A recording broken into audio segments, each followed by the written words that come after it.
Got to hoop with Obama before. We're just coming off the Kamala sit down. Tremendous honor. How was it hooping with Obama? Before we even talk about Obama, I want to give you guys your flowers because that's a beautiful thing. And we're talking about stories about when we couldn't even smoke as players. Now, the biggest sports podcast right now, All the Smoke, you guys are really moving the culture forward, and you can talk about herb, and you're over here doing interviews with the next president of the United States. It just shows how far we've come as a culture, especially when it comes to this herb stuff. So big shout out to you guys for what you guys are doing, and just the piff, the herb thing is just, it's so important. Like you're playing in front of 20,000, 25,000, game's over at 10 o'clock. Like what, you expect me to go to sleep at 11 and but they don't understand the schedule. I mean, you think about it. I mean, back-to-backs. You're in Portland one night and you got a back-to-back in San Antonio. You get to San Antonio at 1, you get to the room at 2.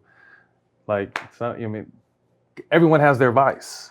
I didn't judge nobody on their vice, but mine just happened to be smoking. I know if I smoke something, I'm gonna go to sleep. Yeah. You know what I mean? So it's just like, it was crazy how hard they made it for that to happen. But I remember when I retired in 17, myself and Al Harrington, like we wanted to kind of make it our goal to keep putting it in their ear. We would fly out to New York and talk to the NBPA. We would talk to the NBA and just kind of just keep it on their minds until they both got doctors. And they said that the PA's doctor came back with the positive sides of it, and the NBA doctor still kind of was on the other side of no, it's still bad, and they had to come meet in the middle. And then, obviously the bubble.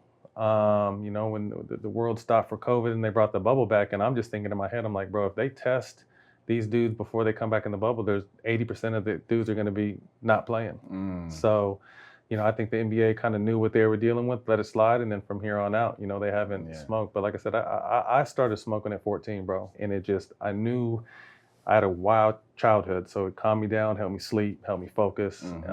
But that's what I used instead of. I wasn't someone who was going to take pills. I socially drink, but like weed was something that was always just, that's what I needed. That's and I was able to like be, I guess, a functional smoker. I was someone who smoked before the game. I'll smoke before the game, go play the game, and then smoke when I get done. You know what I mean? And it was just kind of, it saved me. Although I veered off the plan a couple times and got into some shit. Like I can only imagine how much more shit it would have been if I didn't have the weed to at least kind of somewhat calm you down, slow me down. Yeah, I wouldn't even call it a vice at that point. It was just, something a tool that can just help us just relax, in this madness. So shout out to you guys for making that possible for the guys. I appreciate it. I shout out to you for being the first person that really kind of was really telling me, because I've had some other motherfuckers that I smoked a lot of weed with during the years, and they didn't want to really, so I ain't gonna push it, but I appreciate you opening that door. Yeah, and we were smoking Spice and all this garbage. Remember that? Spice was horrible. What was that, like 10, 11, 12? What was that, back around 2010-ish? Was it the time? 2010, yeah. It was nasty work. It was nasty. Shout out to Brad Miller bringing that nasty ass spice. Shout out to the Big Duck bringing that nasty Indiana spice that shit was nasty, over to the locker room. Oh, Spice was bad. I had a bad incident. It wasn't me, but I seen some bad shit happen on that. But anyway, we're past it. We don't have to worry about it no more, man. We got, I was showing you the bags of our repertoire before you came on camera. We definitely we're gonna celebrate once we get done. But again, let's talk Obama. You got a chance to hoop with him. What was his game like, and what kind of person is he? I thought it was special, man. You get to play ball. I think it was his 50th birthday.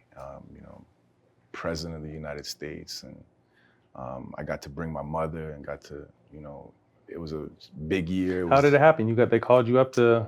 I got that email. It was a different, it was a different kind of email. It was a different email. It was very presidential. Yeah. I'm like, Mom was at the house. I'm like, Mom, check this out. It said +1. My mom was like, man, I'm coming.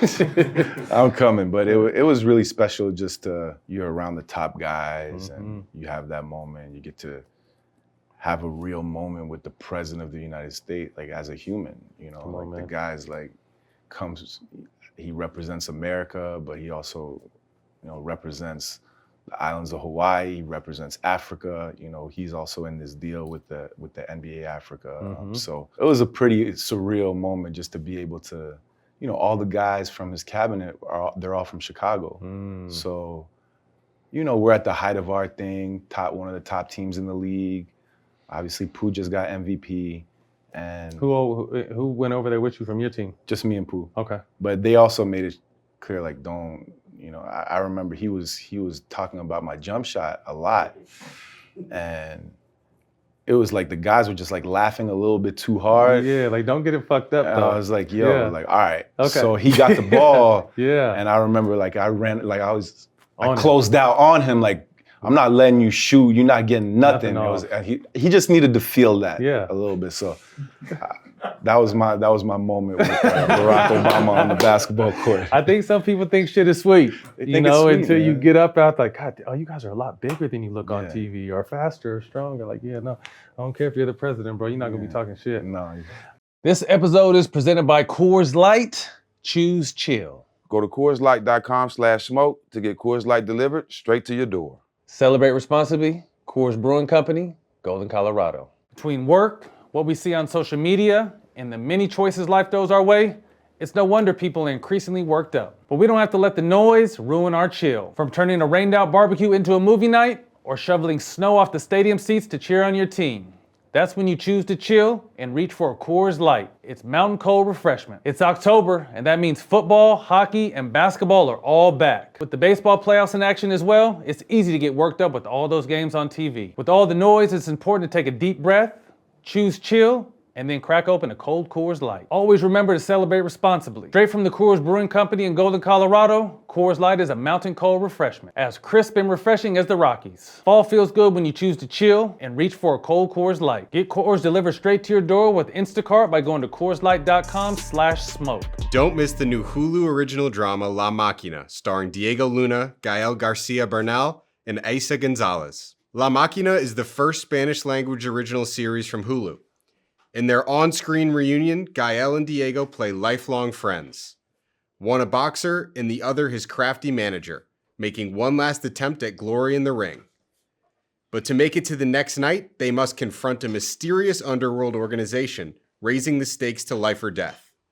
La Máquina premieres October 9th, streaming on Hulu.